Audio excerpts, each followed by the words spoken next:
I am sitting in a hospital waiting room, staring at my wife's bandaged hand. The fluorescent lights hum overhead, too bright, too sterile. 3 hours ago, we were at my parents' house for Thanksgiving dinner. 3 hours ago, I thought my family was just playful, maybe a little too enthusiastic about jokes. But there is a line between playful and cruel, and I never saw it until tonight. Even now, I can still hear their laughter echoing in my head, even as the paramedics loaded Sarah into the ambulance. I thought I knew who my family was. I thought their pranks meant love. I was wrong. Before we dive into what happened that night, I would love to know where you are watching from. Drop your city or country in the comments below. If you have ever dealt with family members who do not understand boundaries, go ahead and hit that like button. And please, subscribe, because this story gets a lot worse before it gets better. You are going to want to hear how this ends. Let me take you back to the beginning, back when I still believed their jokes were harmless. I grew up in Denver, Colorado, in what everyone called the fun family on the block. My dad, Frank, worked in construction. My mom, Gloria, was a nurse. My older brother, Derek, was the golden child, always confident, always loud. My younger sister, Cassie, was the baby of the family, spoiled and sharp-tongued. And then there was me, Nelson, stuck in the middle, trying to keep everyone happy. Our house was never quiet. There was always laughter, always some prank being planned. When I was 7 years old, Derek replaced the cream filling in my Oreos with toothpaste. I bit into one during lunch at school, and the other kids laughed so hard I wanted to disappear. When I came home crying, my dad clapped Derek on the back and said, "Good one, son." My mom ruffled my hair and said, "If you cannot take a joke, you are too sensitive." That became the family motto. If you cannot take a joke, you are too sensitive. When I was 12, I came home from school one day to find my cat Whiskers missing. I searched everywhere, calling his name, panic rising in my chest. Cassie finally told me he had been hit by a car. I cried for an hour before she admitted she was lying. Whiskers was fine hiding in the garage. She thought it was hilarious. My parents laughed too. They said I needed to lighten up. When I was 14, Frank switched the sugar in my coffee with salt on the morning of my biggest math test. I took one sip and spat it out all over the table. Derek recorded it on his phone. They replayed it at family dinners for years. I learned to laugh along. What choice did I have? If I got upset, they called me dramatic. If I asked them to stop, they said I had no sense of humor. So I smiled even when my chest felt tight. I told myself they did not mean harm. They just loved to laugh. That was my life for 26 years. And then I met Sarah. I was at a coffee shop in Boulder trying to grade papers for the marketing class I was teaching part-time at the community college. She walked in wearing a yellow sundress, her light brown hair pulled into a ponytail. She ordered a vanilla latte and sat down at the table next to mine. Our eyes met, and she smiled. It was a warm smile, genuine, the kind that made you feel safe. We started talking. She told me she was a kindergarten teacher. She loved her job, loved working with kids, loved how honest they were. She had a rescue dog named Biscuit, a golden retriever mix with 3 legs. She spoke softly, thoughtfully, like every word mattered. I fell in love with her that day, not just because she was kind, but because she made me feel like I mattered. She listened when I spoke. She did not interrupt or mock or twist my words into a punchline. For the first time in my life, I felt like I could breathe. We dated for a year and a half before I proposed. She said yes without hesitation. I remember thinking, this is it. This is what love is supposed to feel like. But before we got married, she had to meet my family. I should have known better. I should have warned her more.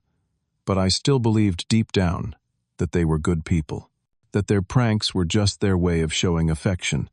The first dinner at my parents' house should have been a warning sign. We arrived at 6 in the evening. My mom had cooked a roast with mashed potatoes and green beans. The table was set, candles flickering. It looked perfect. Sarah was nervous, but she smiled and shook everyone's hands. Derek grinned at her too wide, too eager. Cassie looked her up and down, assessing. Frank patted her on the shoulder and said, "Welcome to the madhouse." Everything seemed fine. We ate, we talked, we laughed. Sarah told a story about one of her students accidentally gluing his hand to a desk. My mom laughed a real laugh, and I felt relieved. Then Derek excused himself to the kitchen. He came back with a pitcher of water and started refilling glasses. When he got to Sarah, he poured slowly, smiling at her the whole time. She took a sip. Her face went red immediately. She started coughing, her eyes watering. She grabbed her napkin and spat into it, gasping for air. Derek had put hot sauce in her water. Not just a little. Enough to burn. The table erupted in laughter. Derek doubled over, slapping his knee. Cassie recorded it on her phone. My mom wiped tears from her eyes and said, "Welcome to the family, honey. You are one of us now." Sarah tried to smile, but I could see the confusion in her hazel eyes, the hurt. She excused herself to the bathroom and I followed her. She was leaning over the sink, splashing cold water on her face. "Are you okay?" I asked. She nodded, but her hands were shaking. "Your family is very playful," she said quietly. I wanted to defend them. I wanted to say it was harmless. But the words stuck in my throat. Instead, I said, "I am sorry. They go too far sometimes." She smiled, but it did not reach her eyes. "It is okay. I will get used to it." That night, I could not sleep. I lay in bed, staring at the ceiling, replaying the look on her face. For the first time, I wondered if maybe their jokes were not as funny as I had been taught to believe. But I pushed the thought away. Sarah would adjust. She would learn to laugh with them. I was wrong. A year after that dinner, Sarah and I got married. It was a small ceremony in a garden on the outskirts of Denver. 60 guests, string lights hung between the trees, a simple white cake. Sarah wore a dress with lace sleeves, and when she walked down the aisle, I thought my heart would burst. It was supposed to be the happiest day of my life. Derek was my best man. During his speech, he did not talk about our bond or wish us well. Instead, he told stories. Stories about me wetting my pants when I was 9 because I was too scared during a horror movie. Stories about the time I cried at school when I was 12 because some kids were bullying me. Stories about my acne when I was 14, about the time I tripped and fell during my high school graduation. The guests laughed, but it was awkward laughter. Uncomfortable. Sarah squeezed my hand under the table, her knuckles white. I forced a smile, but inside I felt humiliated. Then Cassie gave us a gift. She handed me a large wrapped box with a bright red bow. Sarah and I opened it together. Inside was a photo album. Every single picture was of me in embarrassing moments. Me as a toddler, naked, crying in the bathtub. Me at 14 with a face full of pimples. Me at 16 sprawled on the ground after falling off my bike, my knee bleeding, tears streaming down my face. My mom leaned over and said, "Memories. We thought you two would love this." Sarah stared at the album, her jaw tight. She closed it slowly and said, "Thank you." But her voice was flat. That night in our hotel room, she locked herself in the bathroom and cried. I sat on the edge of the bed listening to her sobs through the door and felt a rage I had never felt before. When she finally came out, her eyes were red. "Nelson," she whispered, "why would they do that on our wedding day?" I did not have an answer. I pulled her into my arms and said, "They think it is funny. They do not know when to stop." She pulled away and looked at me. "Do they ever stop?" I did not answer, because I did not know. After the wedding, Sarah and I moved into a small house in Littleton just outside Denver. It was a 2-bedroom ranch with a backyard for Biscuit. We painted the walls light blue, hung up pictures, tried to make it ours. But my family had a key. Frank and Gloria insisted on having one just in case of emergencies. I agreed because I did not know how to say no. They used it constantly. They would show up unannounced, walking in like they owned the place. I would come home from work to find my mom rearranging our kitchen cabinets. Sarah would be home alone, and Derek would walk in with his friends raiding our fridge. The pranks continued. One afternoon, Cassie came over with a plate of cupcakes. She said she had been practicing baking and wanted us to try them. Sarah, always polite, took a bite. Her face twisted in disgust. She ran to the sink and spat it out. It was not frosting on top. It was a mixture of salt and vinegar. Cassie howled with laughter. "Gotcha. You should see your face." Sarah locked herself in the bathroom and threw up. I found her sitting on the floor, tears streaming down her face. "Why do they hate me?" she asked. "They do not hate you," I said, but I was not sure I believed it anymore. A month later, Derek brought over his friend's dog. Sarah had told my family about her fear of large dogs. When she was 7, a neighbor's Rottweiler had bitten her arm, leaving a scar she still carried. She had worked through the trauma, but big dogs still made her nervous. Derek walked in with a pit bull named Rex. The dog was huge, muscular, and loud. The moment Sarah saw him, she froze. Derek let go of the leash, and Rex charged toward her, barking. Sarah screamed. She ran into the bedroom and slammed the door, locking it behind her. I could hear her gasping for air, hyperventilating. Derek stood in the hallway, laughing so hard he could barely breathe. "Relax," he shouted through the door. "Rex does not bite. It is just a dog." It took 30 minutes for Sarah to calm down. When she finally came out, her hands were still trembling. Derek had already left, still chuckling about how funny her reaction was. That night, Sarah sat on the couch and looked at me with exhausted eyes. "Nelson, I cannot keep doing this. Every time they come over, I feel sick to my stomach." I sat down next to her. "I know. I will talk to them." "You have talked to them," she said, her voice breaking. "I have asked them to stop. You have asked them to stop, but they keep saying it is just a joke." She started crying, and I felt something inside me crack. "I am scared in my own home," she whispered. I pulled her close and made a promise I should have made years ago. "I will fix this. I swear." The next morning I called my dad. "From now on, please call before you come over, and please no more pranks on Sarah." There was silence on the other end. Then Frank said, "Fine, but you are being ridiculous." He hung up. For 3 weeks they stayed away. No surprise visits, no pranks. I thought maybe finally they had understood. I was wrong. 3 weeks later, it was Thanksgiving. Sarah and I debated whether or not to go to my parents' house for dinner. She did not want to. I did not blame her. But I thought maybe this could be a fresh start. Maybe they had learned their lesson. "Please," I said, "just this once. If anything happens, we leave. I promise." She agreed reluctantly. We arrived at 6 in the evening. The house smelled like roasted turkey and cinnamon. My mom hugged us both, smiling warmly. My dad shook my hand. Derek nodded at Sarah, and Cassie waved. Everything felt normal. We sat down for dinner. The turkey was golden brown, the mashed potatoes were creamy, the cranberry sauce was homemade. We ate and talked about work, about the weather, about nothing important. Sarah started to relax. I saw her shoulders drop, her smile come back. I thought we were safe. After dinner, Derek stood up and clapped his hands.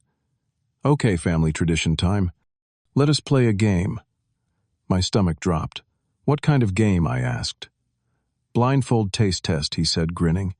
"We each take turns being blindfolded, and we have to guess what we are eating. Come on, it will be fun." Sarah looked at me uncertain. I wanted to say no. I wanted to grab her hand and leave, but everyone was staring at us, waiting. I did not want to cause a scene. "It is harmless," my mom said. "Just a little fun." Sarah hesitated, then nodded. We went first. My dad blindfolded me, and I tasted mashed potatoes, green beans, a piece of turkey. Easy. Everyone clapped. Then it was Sarah's turn. Derek tied the blindfold around her eyes. She sat in the chair, her hands folded in her lap. "Okay," she said softly. "I am ready." Derek walked to the kitchen. I heard him open the fridge, heard the clink of jars. He came back holding a spoon.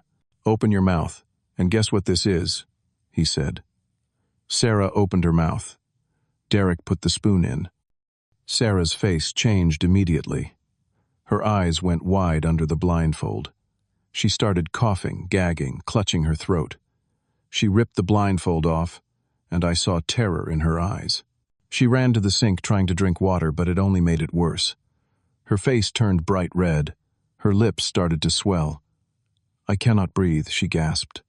"I cannot breathe." My family was laughing. Derek was doubled over, tears streaming down his face. "Oh my God, your face." That was hilarious. Cassie held up her phone. "I recorded it.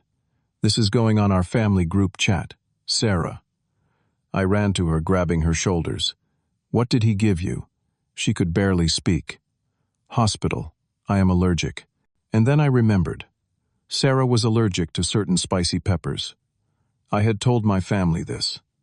I had told them at our wedding at Thanksgiving last year, at every family gathering. They knew. I looked at Derek. What did you give her? He shrugged, still grinning. Wasabi, mixed with habanero sauce. Come on, it is not that serious. She is being dramatic. Sarah's lips were swelling bigger. Red hives were breaking out across her neck. She was wheezing. I grabbed my phone and dialed 911. What are you doing? My mom said, laughing nervously. Nelson, you are overreacting. She just needs water. She is allergic, I shouted. I told you that she could die, the operator answered. I gave them our address, told them my wife was having an allergic reaction. Sarah collapsed against me and I held her, searching her purse for her EpiPen. My hands were shaking so badly I almost dropped it. I jabbed it into her thigh, praying it would be enough. Behind me, my family was still laughing. She is fine, Derek said. Look, she is breathing. She really cannot take a joke, huh? Cassie added. My dad shook his head. I cannot believe you called 911 over a little spice. I did not respond. I just held Sarah, whispering, You are okay. You are okay. Help is coming. The ambulance arrived 9 minutes later. The paramedics rushed in, checked Sarah's vitals, confirmed she was having a severe allergic reaction. They loaded her onto a stretcher and carried her out. As I followed them, I heard Cassie say, Well, dinner is ruined. Derek laughed. Maybe next time she will laugh with us. And my mom, my own mother, said, Maybe next time she will not be so sensitive. I stopped in the doorway. I turned around and looked at them, really looked at them, and for the first time in my life, I saw them for who they truly were. They were not playful. They were cruel. I walked out and did not look back. At the hospital, they took Sarah into the emergency room. A doctor gave her medication through an IV, monitored her heart rate, checked her airway. I sat in a chair next to her bed, holding her swollen hand. The doctor came back an hour later. He looked at me with serious eyes. Another 10 minutes without treatment, this could have been fatal. Fatal. The word echoed in my head. Sarah was asleep, her face still puffy, her breathing steady now. I sat there staring at her, and something inside me broke. She opened her eyes a few hours later. The swelling had gone down, but she looked exhausted. She saw me and started crying. I am sorry, she whispered. I blinked. Why are you sorry? Because they are your family, and now? No, I said firmly. Do not. This is not your fault. She squeezed my hand. What are we going to do? I looked at her, this woman, who had done nothing but try to fit into my family, who had smiled through every insult, every prank, every humiliation. And I realized something. I had been choosing them over her for years. I had been making excuses, telling her to be patient, asking her to endure. I had prioritized keeping the peace with people who did not deserve it. Not anymore. This is the last time they hurt you, I said. I promise. She closed her eyes and whispered, Okay. The next day, Sarah was released from the hospital. She had to take allergy medication for 3 days and rest. Her hands still shook when she thought about what had happened. My phone would not stop ringing. Derek texted me, Dude, is Sarah okay? Tell her we did not mean it. Cassie, it was just a prank. Why is everyone so serious?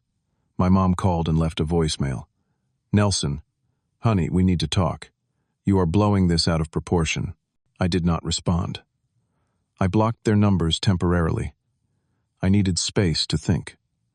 3 days later, I drove to my parents' house. I did not tell Sarah where I was going. I just said I needed to take care of something. They were all there, sitting in the living room.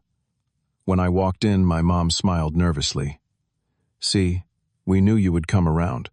Let us put this behind us. I stood in the middle of the room and looked at each of them. I came here to say one thing, I said. I am done. The room went silent. For 32 years I convinced myself your pranks were love, that your laughter meant we were close. But I was wrong.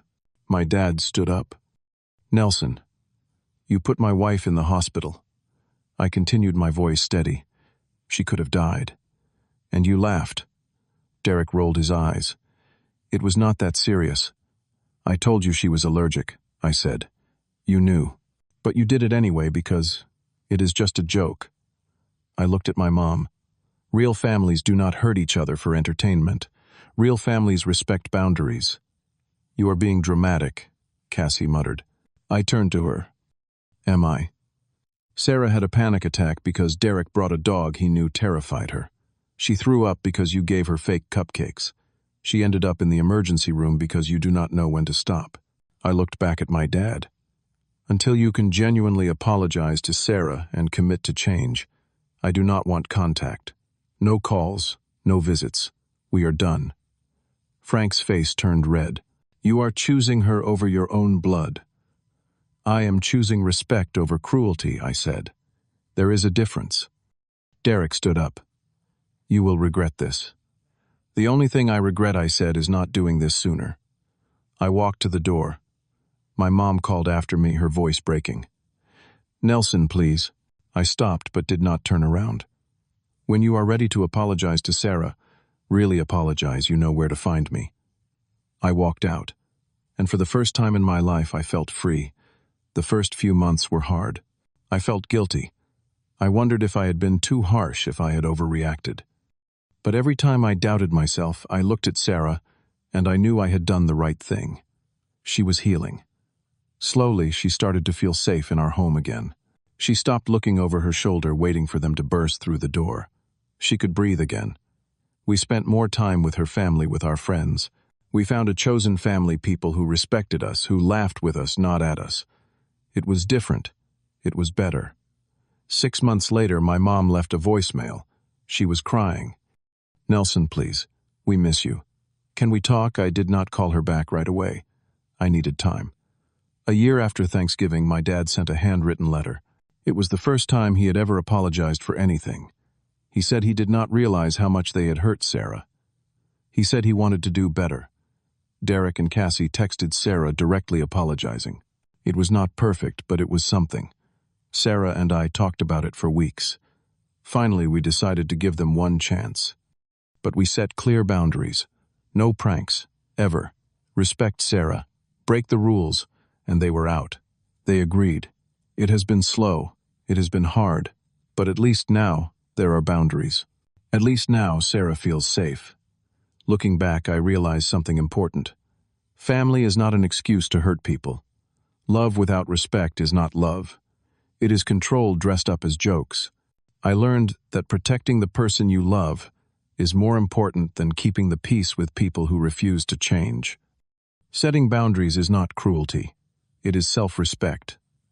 And sometimes walking away is the kindest thing you can do for them and for yourself. If someone keeps hurting you and calling it love, maybe it is time to redefine what love really means. Because in the end, the family you choose can be just as strong, if not stronger, than the one you were born into.